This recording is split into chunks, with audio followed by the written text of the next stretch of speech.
I always thought my life with Emily was something carved out of a dream, a quiet, steady rhythm that hummed along like a well-tuned engine. We'd been married for 12 years, and I'd spent every one of those years building something solid for us. I'm Thomas, a structural engineer by trade, a man who finds comfort in blueprints and steel beams, in things that don't bend or break unless you force them to. Emily was my counterpoint, a freelance artist with a wild streak she kept tucked away behind her soft smiles and hazel eyes. She painted murals for local businesses, her hands always flecked with color, her laughter a melody I'd memorized.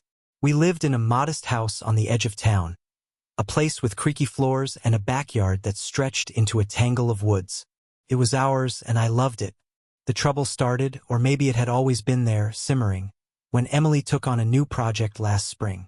She'd been commissioned to paint a massive mural for a community center downtown, a sprawling thing that would take months. She was thrilled, her energy spilling over into our evenings as she sketched ideas across our kitchen table. I'd watch her, sipping my coffee, nodding along as she talked about light and shadow and the stories she wanted to tell through her brushes. She'd always been like that, alive in a way I could never quite match, but I adored her for it. Then there was Marcus. He showed up about a month into the project. Marcus was the director of the community center, a wiry guy in his late 30s with a mop of dark curls and a voice that carried like he was used to being heard. I met him once early on when Emily dragged me to the site to show me her progress. He shook my hand too hard, his grin wide and sharp, and said something about how lucky I was to have a wife with such vision. I didn't think much of it then, just another artsy type, full of himself. Emily laughed it off when I mentioned it later, saying Marcus was just passionate about the project. I let it go. I trusted her. That's what you do when you've built a life with someone. But the late nights started piling up.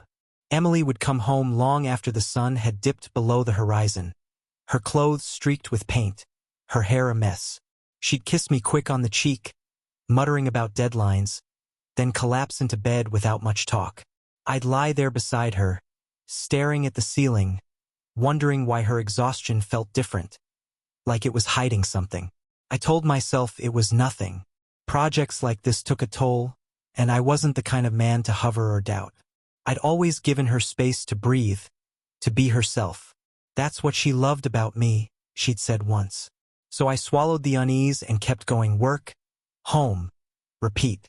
It wasn't until I found the sketchbook that the cracks started showing. She'd left it on the couch one evening, a battered thing with a leather cover I'd given her years ago. I flipped it open, expecting her usual chaos of colors and shapes. Instead, there were pages of him, Marcus, sketches of his face, his hands, the curve of his jaw. Not studies for the mural, but something else. Something intimate. My stomach twisted, but I closed the book and set it back down. Maybe I was reading too much into it. She was an artist. She drew what she saw. That's what I told myself over and over, as the days stretched on and the quiet between us grew heavier. The sketchbook stayed with me, a splinter I couldn't pull out. I didn't confront Emily, not then. I'm not the kind of man who leaps to conclusions or storms into a fight without a plan. I build things, I fix things, and I needed to understand what I was dealing with before I acted. So I watched her. It wasn't stalking, not really, just paying attention in a way I hadn't before. The way she'd linger over her phone, her thumbs tapping out messages she'd tilt away from me. The way she'd hum under her breath when she got ready to leave for the community center. A tune I didn't recognize. Little things, but they stacked up like bricks in a wall I didn't want to see. Work kept me busy enough to pretend everything was fine. I was overseeing a new bridge project, a beast of a job that demanded precision and long hours. I'd come home late myself sometimes, the smell of concrete dust still clinging to my jacket, and find Emily already there, curled up on the couch with a glass of wine. She'd smile, ask about my day, and I'd tell her about beams and load capacities while she nodded along. It was normal, almost, but there was a distance in her eyes, a flicker I couldn't pin down. I started wondering if I'd imagined the sketchbook, if I was turning shadows into monsters. Then I saw the scarf. It was a Friday night, maybe 2 weeks after I'd found those drawings. I'd come home early for once, hoping to surprise her with takeout from the Thai place she loved. Her car was in the driveway, but the house was dark. I figured she'd fallen asleep, until I saw the scarf draped over the arm of the couch. It wasn't hers. It was silk, deep green, with a faint musky scent that didn't belong to either of us. My hands went cold. I stood there, holding it, staring at the way it shimmered under the lamplight. She'd never worn anything like that. I heard her footsteps then, coming down the stairs, and I shoved the scarf under a cushion before she saw me. "Thomas, you're home early," she said, her voice bright but brittle. She was in her painting clothes, a smudge of blue on her cheek, her hair tied back. She looked beautiful, and I hated myself for the suspicion clawing at my chest. I mumbled something about the takeout, and we ate in near silence, the scarf burning a hole in my thoughts. Later, when she was in the shower, I pulled it out again. There was a monogram stitched into one corner, Mr. Marcus Reynolds. I didn't sleep that night. The next morning I made a decision. I wasn't going to ask her yet. Not until I had proof I couldn't ignore. I started small, checking her phone when she left it on the counter. The passcode was still our anniversary, and I hated how easy it was to get in. There were texts from him, dozens of them. "Meet me at the center tonight," one said. "You're incredible," said another. Nothing blatant. Nothing I could point to and say, "This is it."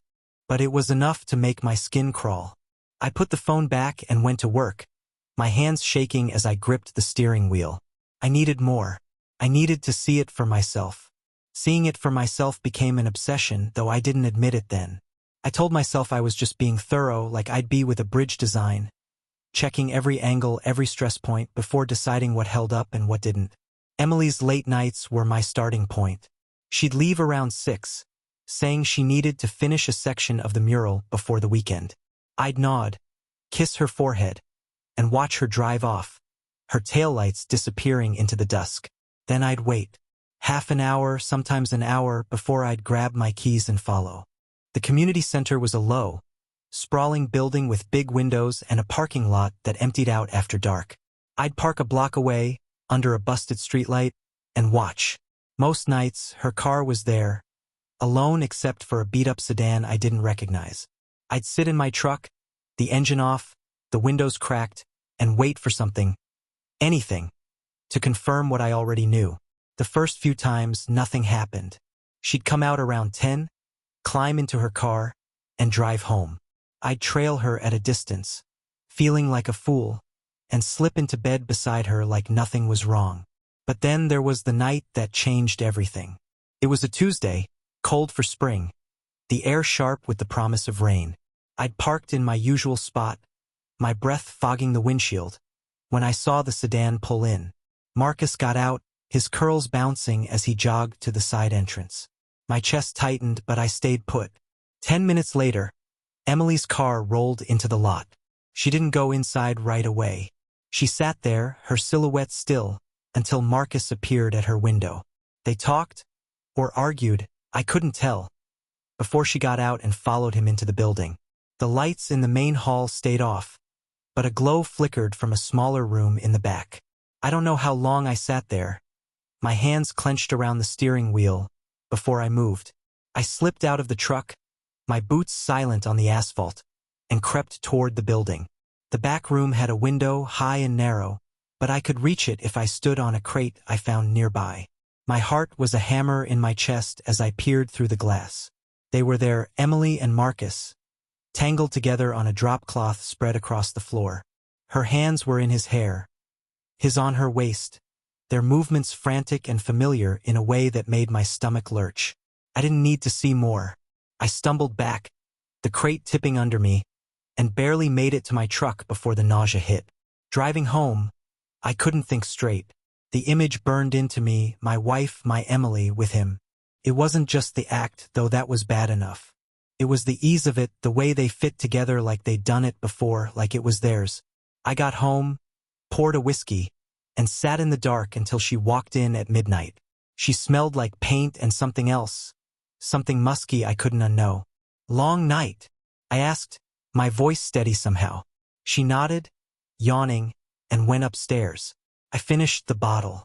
The next day I started planning. Not confrontation, not yet. I needed something bigger, something that would hit her where it hurt. I thought about Marcus, too, about his smug grin and his hands on her. They'd both pay, but it had to be perfect.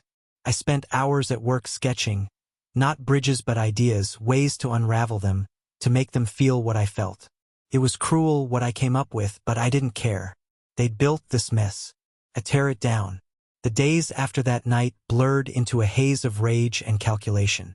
I went through the motions: work, home, small talk with Emily, like nothing had changed, but inside, I was a furnace, stoking a fire I couldn't let her see. She didn't notice, or maybe she didn't want to. She'd chatter about the mural, about how close it was to being done, and I'd nod, my jaw tight, my mind spinning out the threads of what I'd do. I wasn't just going to leave her or yell or walk away. That was too easy, too clean.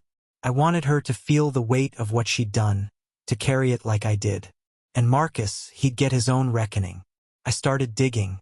Knowledge was my first weapon, and I wielded it like a pickaxe.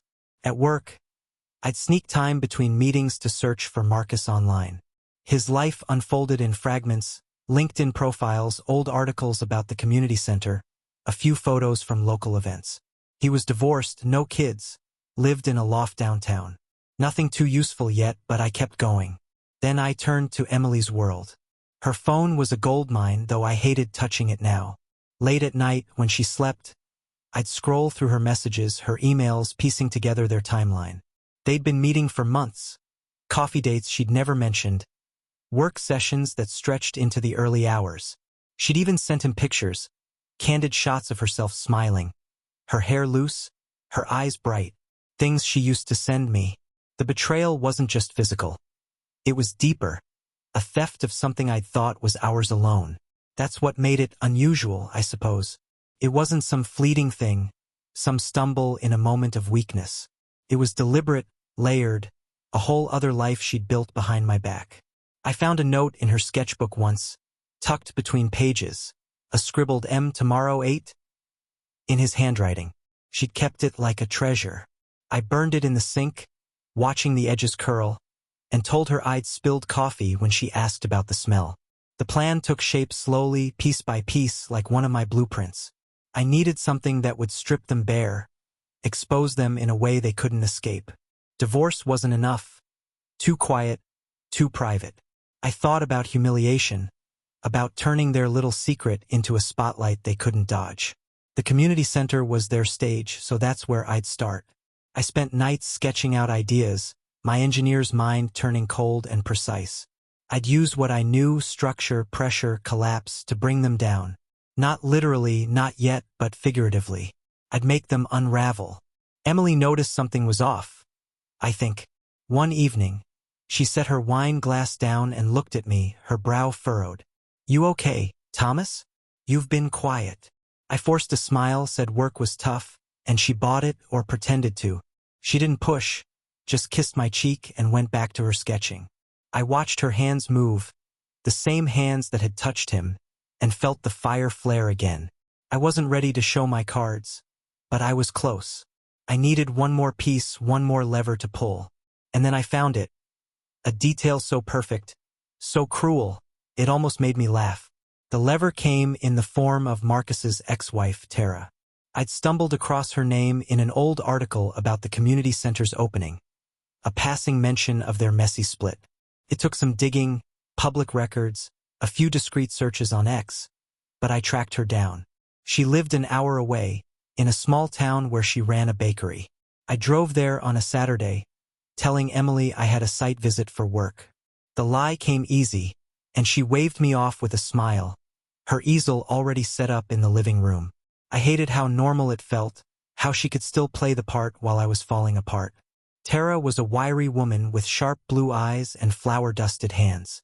Her bakery smelled of cinnamon and yeast, a warmth that clashed with the cold knot in my gut. I didn't waste time. "I'm Thomas," I said, keeping my voice low. "I think we have a mutual problem named Marcus." Her face tightened, but she didn't kick me out. Over coffee in the back room, she spilled it all. His charm, his lies, The way he'd left her broke and humiliated 3 years ago. "He's a leech," she said, her voice bitter. "Finds someone new, sucks them dry, moves on." I told her about Emily, about what I'd seen, and her eyes softened. "You don't deserve that," she said. I didn't argue. She gave me what I needed, leverage. "Marcus had a habit," she said, "of documenting everything. Photos, videos, keepsakes. He's vain," she told me. "Loves proof of his conquests." She'd found a stash once, hidden on a hard drive, but never used it. Too raw, too embarrassing. I asked if she thought he still did it. "Guaranteed," she said. "Check his place. You'll find something." That was my in. If I could get evidence, not just of them together, but something undeniable, something public, I could turn it against them both. Back home, I refined the plan. Step 1. Get into Marcus's loft. I knew the building from a job I'd done years ago. Old industrial conversion, lacked security. Step 2. Find his stash. Step 3. Use it. Emily's betrayal was the spark, but Marcus's arrogance was the fuel. I'd make them both burn, not with fists or threats, but with their own actions, laid bare for everyone to see. The community center's grand unveiling was in 2 weeks, the mural's big moment. Perfect timing. That night, Emily came home late again, her cheeks flushed, her excuses thin. I didn't push. I just watched her climb into bed, her breathing evening out, and felt the weight of what was coming. I wasn't the man she thought I was anymore. Not the steady, trusting husband who'd let her drift. I was something else now, something harder. And I was ready. The days after meeting Tara felt like walking a tightrope. One wrong step, and I'd lose my balance. I kept up the act at home, smiling at Emily's chatter, nodding at her stories about the mural's final touches. She'd started humming again, that unfamiliar tune, and it grated on me like sandpaper. I'd catch myself staring at her, wondering how she could sit across from me, eating the dinners I cooked, while carrying on with Marcus behind my back. It wasn't just the betrayal anymore. It was the audacity, the way she thought I'd never notice. That's what fueled me now. Proving her wrong, proving them both wrong. Breaking into Marcus's loft was my first move, and I planned it like I'd plan a bridge. Every detail accounted for, every risk measured. I waited until Thursday night, when Emily said she'd be at the community center late. I knew what that meant now, and it gave me the window I needed. Marcus's building was a converted warehouse, all exposed brick and big windows, with a keypad at the entrance. I'd worked on a similar project years ago and remembered the maintenance code, old habits from lazy contractors. It still worked. The lobby was empty, the elevator creaking as it carried me to the 4th floor. My palms were slick, but my mind was sharp. His door was number 408, a heavy steel thing with a basic lock. I'd brought tools, a tension wrench, a pick, from a kit I kept for stubborn site equipment. It took 10 minutes, my hands steady despite the thudding in my chest. And then I was in. The loft smelled like him, musk and stale coffee. It was sparse but pretentious. A leather couch, abstract art on the walls, a desk cluttered with papers. I went straight for the desk, rifling through drawers. Nothing useful, just receipts, a few pens, a half-empty bottle of cologne. Then I saw the laptop, tucked under a stack of books. It was password protected, but Tara's words echoed. Asterisk, he's vain. Loves proof. Asterisk, I tried Marcus one, too obvious, but it worked. Arrogant idiot. The files were there, just like she'd said. Folders labeled with dates, some with initials. I found E and clicked. My breath caught. Photos, dozens of them. Emily laughing in a cafe, her hair loose. Emily sprawled on a blanket in some park, her shirt unbuttoned just enough. A video, too, timestamped 3 weeks ago. I didn't play it, couldn't, but the thumbnail showed her mid-motion with him. My hands shook as I copied everything to a USB drive I'd brought. I wanted to smash the screen, to tear the place apart, but I didn't. I had what I needed. I locked the door behind me and drove home, the drive clutched in my fist like a grenade. Emily was still out when I got back. I sat in the dark, staring at the USB, and let the plan solidify. This wasn't just about exposure anymore, it was about precision, about hitting them where it had hurt most. The unveiling was my stage, and I'd make it theirs, too. The next morning, I called in sick to work. First time in years. My boss didn't question it. I'd earned that trust. Emily left early, kissing my cheek and telling me to rest. I nodded, my face a mask, and waited until her car disappeared down the street. Then I got to work. The USB was a gold mine, but it wasn't enough on its own. I needed to weaponize it to turn their secret into something public, something they couldn't dodge. The community center's unveiling was a big deal. Local press, donors, the whole town showing up to see Emily's mural. That's where I'd strike. I spent hours on my laptop, pulling the photos and video apart. The images were raw, unguarded.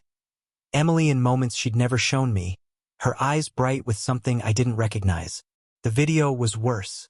I forced myself to watch it once, just to know, and then shut it off, my stomach churning. It wasn't about the act itself. It was the laughter, the ease, the way they talked like they'd built a world I wasn't part of. I cropped the files, keeping them suggestive but vague enough to avoid legal trouble. I didn't want this buried in a courtroom. I wanted it out there, loud and messy. Printing was the next step. I drove to a copy shop an hour away, a place I'd never been, and paid cash for 50 flyers. Glossy, full color, each one a collage of their moments. Emily's face, Marcus's grin, snippets of their texts overlaid in bold font. Incredible. Meet me tonight. No explanations, just enough to let people fill in the blanks. I added a QR code linking to a burner site I'd set up, where the video waited, unlisted but accessible. It was crude, brutal, and exactly what they deserved. I stuffed the flyers into a bag and hid them in my truck, under the spare tire. Back home, I started phase 2, Marcus's unraveling. Tara had given me another nugget, his funding.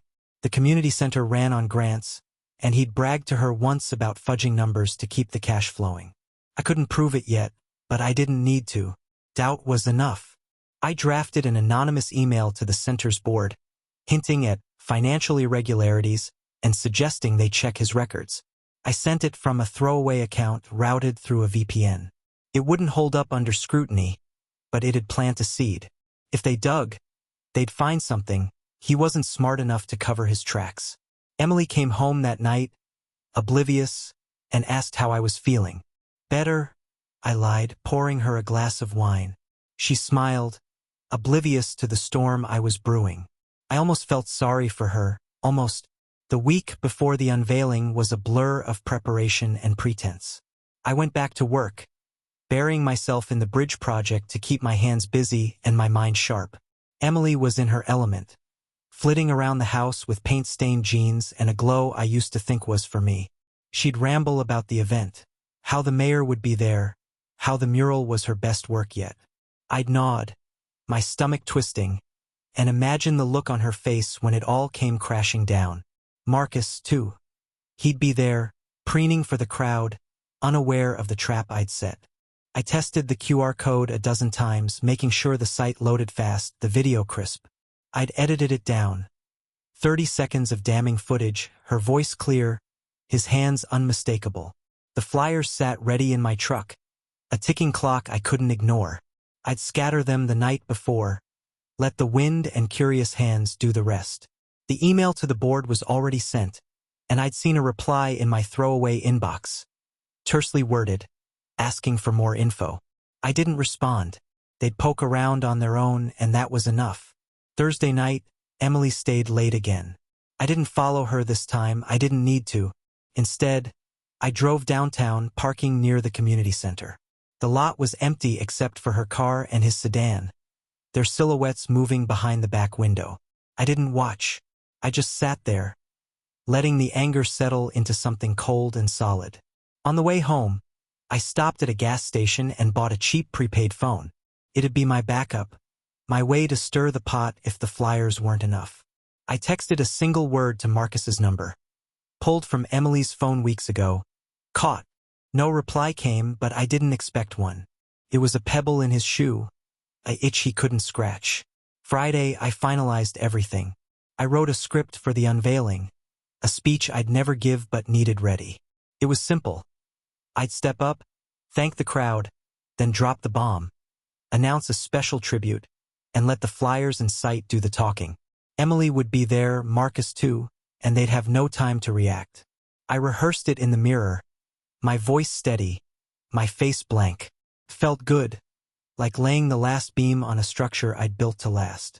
That night, Emily crawled into bed beside me, her skin warm, her breath soft. "Big day tomorrow," she murmured. "Yeah," I said. "Big day."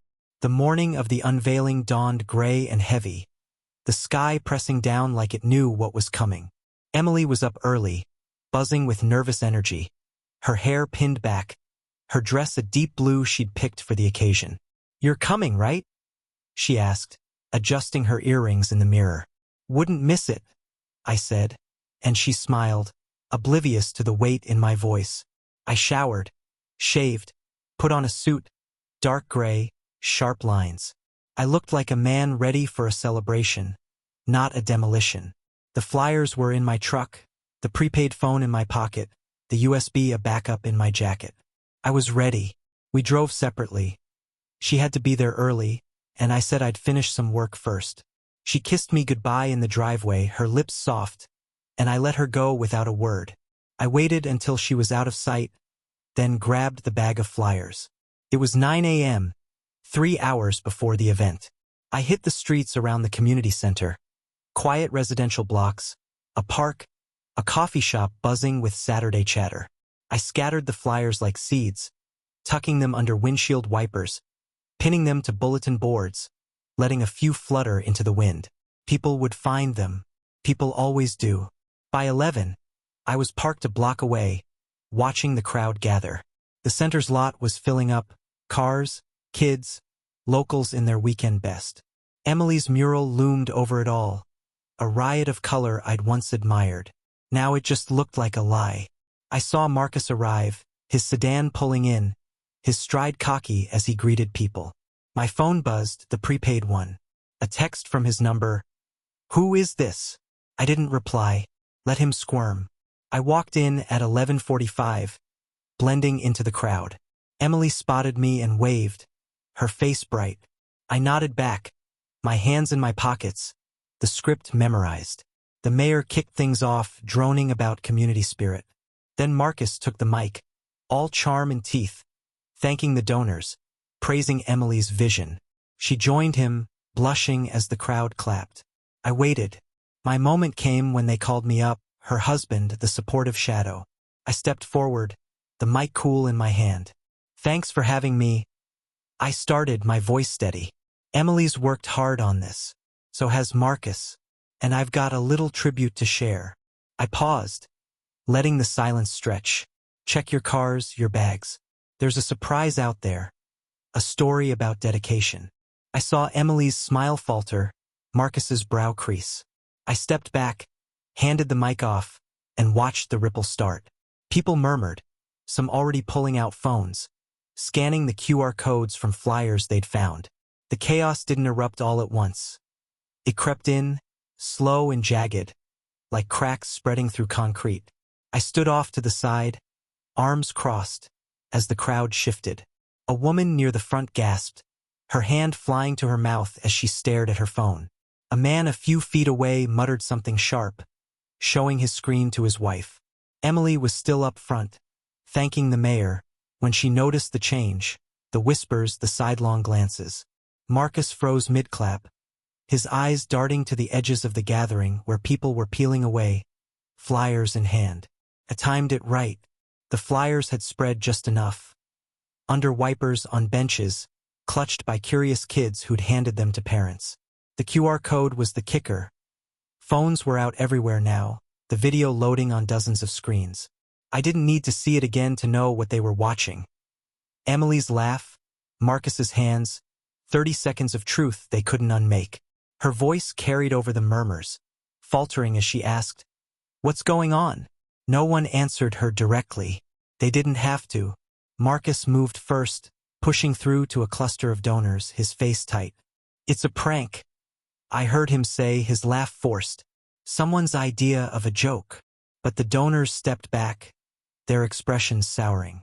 Emily turned to me then, her eyes wide, searching. Thomas? She said, stepping closer. I met her gaze, kept mine flat. Check your phone, I said, low enough for only her to hear. She fumbled for it, her hands shaking, and I watched the color drain from her face as she opened the site. The video played. I saw the flicker of light on her screen, and she dropped the phone like it burned. The crowd was splintering now. Some stayed, gawking, others left, heads down. The mayor muttered something about technical difficulties and shuffled off. Emily grabbed my arm, her nails digging in. What did you do? She hissed, her voice cracking. I pulled free, calm as stone. What you did, I said. Marcus was yelling now, trying to herd people back. But it was too late. The board members were huddled in a corner, phones out, faces grim.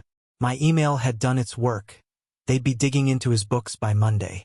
I walked away, leaving Emily standing there, her mural towering behind her like a mockery. She called after me, but I didn't stop. The revenge wasn't done. I'd only lit the fuse. Marcus's funding would collapse, his reputation shredded. Emily's art, her pride, was tainted now, tied to whispers she'd never outrun. I got in my truck, the prepaid phone buzzing again. Marcus, demanding answers. I tossed it out the window and drove home. The real cruelty was still coming, and I'd savor every piece of it. Driving home from the unveiling, the silence in my truck was deafening. The chaos I'd left behind.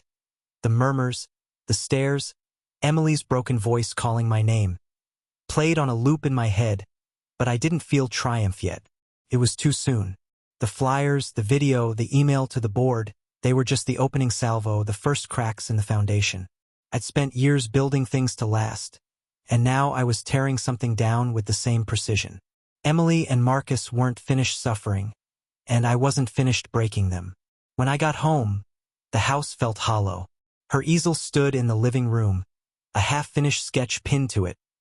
Another lie, another piece of her I didn't know. I poured a whiskey, sat in the dark, and waited. She'd come back eventually. She had nowhere else to go. The clock ticked past 3 when I heard her car in the driveway. The door creaked open, and she stepped in, her dress wrinkled, her face streaked with tears. Thomas, she started, her voice small. We need to talk. I didn't look at her. You've got nothing I want to hear, I said, sipping my drink. She stood there, trembling, then sank onto the couch, hands in her lap.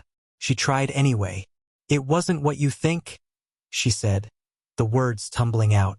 Marcus and I, it was a mistake, a moment. I didn't mean. I cut her off with a laugh, sharp and cold. A moment? Months of sketches, texts, late nights. That's no moment, Emily. She flinched, her excuses drying up. How did you?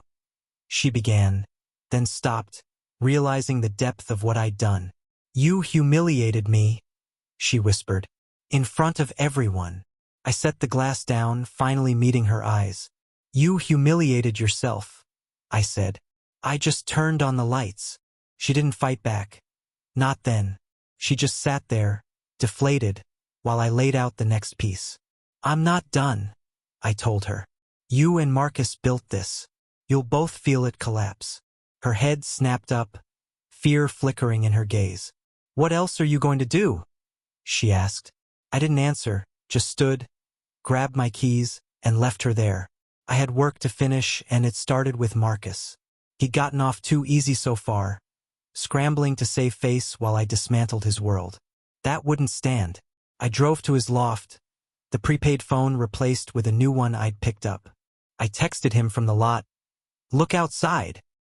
He appeared at the window minutes later, peering down, his silhouette tense. I stepped into the streetlight's glow, staring up, letting him see me. His face vanished, and I knew he was rattled. Good. That was the point, to keep him guessing, to make him feel the walls closing in. I wasn't there to talk. I was there to plant the seed of what was next. The next phase was about Marcus, stripping him bare piece by piece. I'd already shaken his funding with the board, but that was slow, bureaucratic. I wanted something faster, something he'd feel in his bones. Tara had given me the key, his vanity. He thrived on attention, on being the charismatic center of every room. I'd take that from him, turn his pride into poison. The video and flyers were a start, but they'd fade, gossip always does. I needed something permanent, something he couldn't outrun. I spent Sunday digging deeper into his life. The laptop files I'd copied gave me more than just Emily. There were other women, other conquests documented in his smug little archive. I cross-checked names with ex-posts, old articles, anything I could find. Two stood out. A gallery owner he'd dated a year ago and a volunteer from the center's early days. Both had left bitter comments online, hints of manipulation, broken promises. I reached out anonymously using the burner email, posing as a concerned friend. "He's at it again," I wrote. "Thought you should know." I attached a blurred still from his stash, enough to jog their memories. They bit. The gallery owner replied first, furious, promising to warn everyone she knew. The volunteer was quieter but sharper. She had photos of her own, ones Marcus had sent her, and she was ready to share. I didn't push, just nudged them toward the center's donors, the local art scene. By Monday, X was buzzing with their posts, old wounds reopened, tagged with Marcus's name. The board couldn't ignore it now. 3 women, a pattern all tied to him. His charm was crumbling, and I hadn't even lifted a finger in public. Emily stayed home that day, a ghost in the house. She didn't paint, didn't talk, just drifted from room to room, avoiding me. I let her stew. Her punishment was coming, but Marcus was my focus. I checked the center's site that night. They'd posted a vague notice about reviewing leadership, his name conspicuously absent. The donors were pulling back. I'd heard whispers at work from a guy who knew one. Marcus's kingdom was shrinking, and I was the shadow behind it. That evening, I mailed a package, no return address, no note. Inside were printouts from his laptop. Every woman, every moment he'd bragged about keeping. I sent it to his loft, knowing he'd open it alone. Let him see his life laid out. Let him wonder who had it all. I pictured his panic, his hands shaking as he sifted through the pages. It wasn't enough to ruin him yet, but it was close. Tuesday brought the first real blowback. Emily cornered me in the kitchen, her eyes red, her voice raw. "They're canceling my next commission," she said, holding up her phone. "The library job, it's gone. People are talking, Thomas. They won't stop." I leaned against the counter, sipping coffee, and shrugged. "That's what happens when you build on sand," I said. She stared at me, her mouth trembling. "You did this. All of it." I didn't deny it, just held her gaze until she turned away, defeated. Her art was her soul, and I'd turned it into a liability. That was the cruelty I'd promised myself. Marcus was unraveling faster. The board suspended him that afternoon. Temporary, they said, pending an audit. I saw it on X, posts from locals speculating, some gleeful, some outraged. The women I'd contacted had done their work, amplifying the noise. His exes weren't quiet anymore, and the donors were spooked. I added fuel with another anonymous tip to a local blogger. Nothing concrete, just enough to keep the story alive. By nightfall, his sedan was gone from the center's lot. I drove by to check, a small satisfaction settling in. Emily tried to leave that night, packing a bag while I watched from the doorway. "Where are you going?" I asked, my tone flat. She froze, then zipped the bag shut. "I can't stay here," she muttered. "Not with you like this." I stepped closer, not touching her, just close enough to make her feel it. "You don't get to run," I said. "Not yet." She didn't argue, just grabbed her keys and left. I let her go. She'd be back. She had no one else, not anymore. I turned my attention to the final piece. The mural itself. It was still there, a monument to her lies, and I couldn't let it stand. I didn't want to destroy it, not physically. That was too simple. Instead, I'd twist it, make it hers and his in a way no one could ignore. I spent hours that night on my laptop, pulling public records, zoning permits, anything tied to the center. There was a loophole, a maintenance clause I could exploit. I'd need help, but I had an idea, a way to turn her masterpiece into their tombstone. Wednesday, I called in a favor. My old foreman, Jack, owed me from a job I'd saved years ago. Rushed permits, a deadline met against odds. He ran a crew now, small but reliable, and didn't ask too many questions. I met him at a diner, laid out my plan over coffee. Need a wall altered, I said, sliding a sketch across the table. Community center, back entrance. Nothing big, just a panel swapped, some paint. He raised an eyebrow but nodded. Cash? He asked. I slid an envelope over. Done by Friday. He pocketed it, no more words needed. The panel was my stroke of genius. The mural wrapped around the building, but the back wall, near where I'd seen them together, had a removable section, part of an old service access. I checked the blueprints, public file from the renovation. Jack's crew could swap it out, replace it with a new one I'd prepared. I spent Thursday night in my garage, painting it myself. Not with brushes, but stencils and spray cans. No art, just truth. Their initials, E+M, in bold black, surrounded by dates from the laptop files. Below, a single line, for the community. Simple, stark, permanent. Emily came back that night, her bag still packed, her face drawn. Marcus is gone, she said, standing in the kitchen. Left town. No one knows where. I didn't react, just kept eating my sandwich. Good riddance, I said. She glared at me, anger flaring. You've ruined everything, she snapped. My work, my life. I cut her off, standing. You ruined it, I said, stepping close. I just made it public. She backed away, then sank into a chair, silent. I left her there, heading to bed. The panel would be up by morning. Friday, I drove by the center. Jack had delivered. The new wall gleamed, the letters stark against the mural's colors. People were already noticing, phones out, snapping pictures. X lit up with it by noon. Scandal art? One post read. Who's E+M? Asked another. The mural wasn't hers anymore. It was theirs, a marker of their collapse. Emily's phone buzzed nonstop beside me at home. She didn't answer. Clients, friends, all pulling away. Marcus's absence only fueled it. Cowardice confirmed the rumors. I wasn't done. One last twist waited, something they'd never see coming. The final blow was quiet, personal, cruel in its simplicity. Saturday, I packed Emily's things. Not much. Just her clothes, her paints, the sketchbook that started it all. I piled them into boxes, taped them shut, and drove to Marcus's loft. He was gone, but I tracked his ex-wife's bakery contact to a friend who knew his forwarding address. A cheap rental 2 states over. I mailed the boxes there, no note, just a single photo slipped inside. The one from his laptop, Emily laughing in his arms. Let him open it.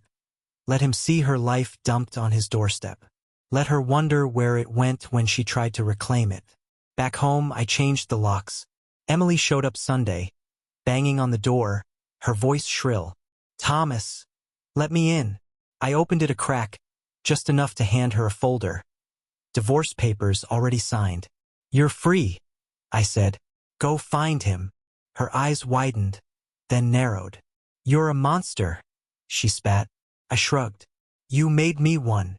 The door clicked shut, and that was it. She was gone. Her career in tatters, her lover fled, her art a punchline. Marcus's fate sealed itself. The audit hit Monday, embezzlement, small but sloppy. He'd skimmed grants, just like Tara said. The center cut ties, donors sued, and his name became a warning in every arts circle from here to the coast. He'd run, but he couldn't hide, not from that. The panel stayed, a scar on the building, a story no one could erase. I'd turned their betrayal into a monument, a cruel mirror they'd carry forever. I kept the house, the quiet, my work. The revenge wasn't joy, it was closure, a structure finished. Emily and Marcus had built something fragile, thinking I'd never see. I saw. I broke it, and I walked away, steady as steel, leaving them to sift through the rubble.